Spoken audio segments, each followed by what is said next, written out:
అనంతపురం జిల్లా సింగనమల మండలం బండ్లపల్లి గ్రామంలో ఫిబ్రవరి 2వ తేదీన AP PCC chief YS Sharmila పర్యటించబోతున్నారు. ఈ పర్యటనను విజయవంతం చేసేందుకు ఏపీ కాంగ్రెస్ ప్రత్యేక ఫోకస్ పెట్టింది.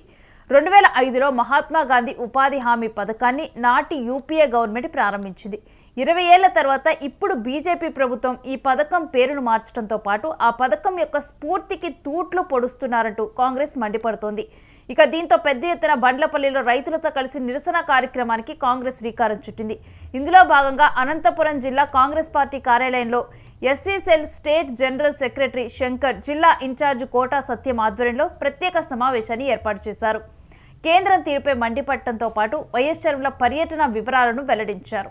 ఇక ఫిబ్రవరి 2న అనంతపురం జిల్లాలో వైఎస్ షర్మిల టూర్ ఉండనుంది. బండ్లపల్లిలో నిరసన కార్యక్రమానికి సిద్ధమయ్యారు. మొత్తం కూడా ఏపీ కాంగ్రెస్ సిద్ధమైంది. దీనికి ఏపీ కాంగ్రెస్ ప్రత్యేకంగా కూడా ఫోకస్ చేస్తూ ఉంది. ఉపాధి హామీ పథకం పేరును నిరసిస్తూ కూడా ఏర్పాటు చేస్తూ ఉన్నారు.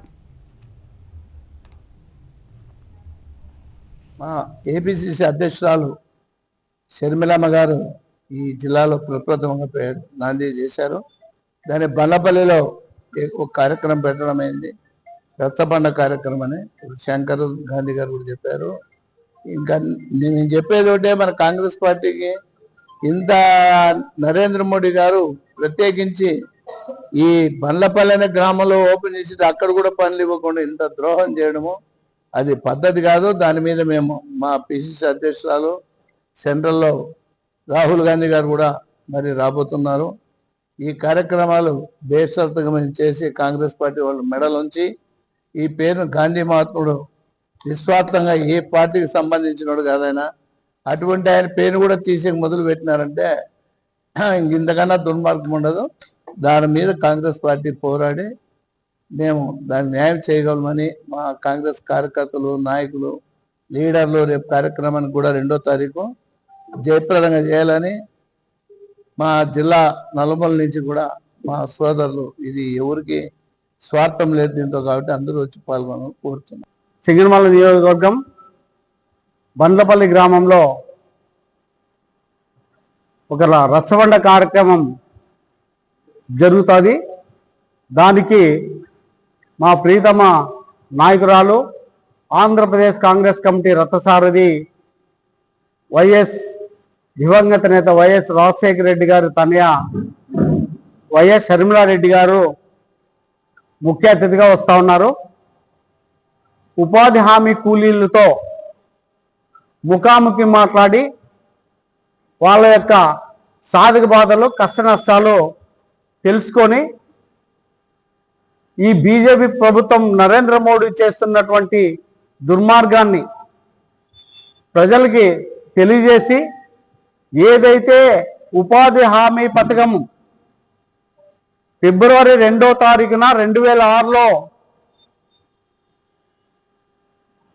మా ప్రియతమ దివంగత నేత రాజశేఖర రెడ్డి ముఖ్యమంత్రిగా ఉన్న కాలంలో మన్మోహన్ సింగ్ గారు ప్రధానమంత్రిగా, మా ప్రీతం నాయకురాలు సోనియా గాంధీ గారు, ఆనాటి మంత్రులు అందరూ వచ్చి ఈ దేశంలోనే సింగనమల నియోజకవర్గం బండ్లపల్లి గ్రామంలో ప్రతిష్టాత్మకంగా తీసుకొని ఈ కార్యక్రమం నిర్వహణ చేయడం జరిగింది, లాంచ్ చేయడం జరిగింది.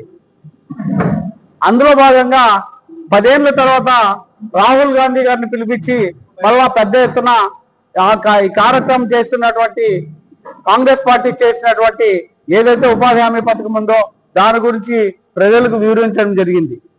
కాబట్టి ఈ కార్యక్రమానికి ఏదైతే ఉపాధి హామీ పథకం ఎత్తేయాలనే కుట్రపూరిగా ఉన్నటువంటి బీజేపీ ప్రభుత్వం ఏదైతే చేస్తూ ఉందో దానికి వ్యతిరేకంగా ప్రజలందరూ పెద్ద ఎత్తున పాల్గొని దీన్ని విజయవంతం చేస్తారని కోరుకుంటా ఉన్నాను. ప్రతిష్టాత్మకంగా నిర్వహించినటువంటి కార్యక్రమము మన్రేగా, మహాత్మా గాంధీ రోజ్గార్ యోజన స్కీమ్. ఇది స్టార్ట్ అయింది అనంతపురం జిల్లా దుస్థితిని చూసి.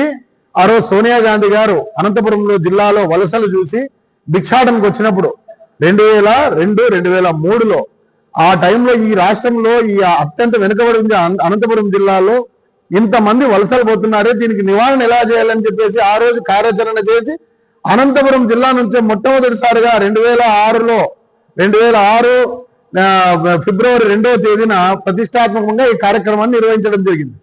ఆ రోజు నుంచి కూడా ఈ చట్టంలో ఎక్కడా లొసుగులు లేకుండా ఈ రోజు వరకు జరుగుతుంది. ఈ రోజు వరకు కేంద్ర ప్రభుత్వంలో 100 రోజులు పని దినాలు కల్పించిందంటే ఆ రోజు కాంగ్రెస్ పార్టీ ఘనతే. ఈ రోజు అనంతపురం జిల్లాలోనే కాదు యావత్ దేశం మొత్తం కూడా రోడ్లు తర్వాత ఈ రైతులకు సంబంధించి వలసలు లేకోకుండా ఈ రోజు కార్యక్రమం జరుగుతుందంటే అది కేవలం కాంగ్రెస్ పార్టీ ప్రవేశపెట్టిన ఈ పథకమే. ఈ పథకం ఈ రోజు బీజేపీ ప్రభుత్వం వచ్చినప్పటి నుంచి ఈ బ్రిటిష్ పాలన మాదిరి, బ్రిటిష్ లో ఏ రకంగా అయితే ఆ రోజు బ్రిటిషులు పాలన చేశారో ఈ రోజు బీజేపీ ప్రభుత్వం కూడా అదే బ్రిటిష్ ప్రభుత్వం విభజించు పాలించే విధంగా పేదలకు ఏదైతే అన్నం జరుగుతుంది దీన్ని తీసేయాల. దీన్ని డైరెక్ట్ గా తీసేస్తే పూర్తి స్థాయిలో వ్యతిరేకమవుతుంది కేంద్ర ప్రభుత్వం. అట్లా కాకుండా దీన్ని రాష్ట్ర ప్రభుత్వానికి లింక్ చేస్తూ ఈరోజు రాష్ట్ర ప్రభుత్వంలో జీతాలు ఇచ్చేదానికే బడ్జెట్ లేదు. మనం ఏ రకంగా ఈ ప్రభుత్వాన్ని ఈ రాష్ట్ర ప్రభుత్వం ఈ పథకాన్ని ఎట్లా కొనసాగిస్తారు?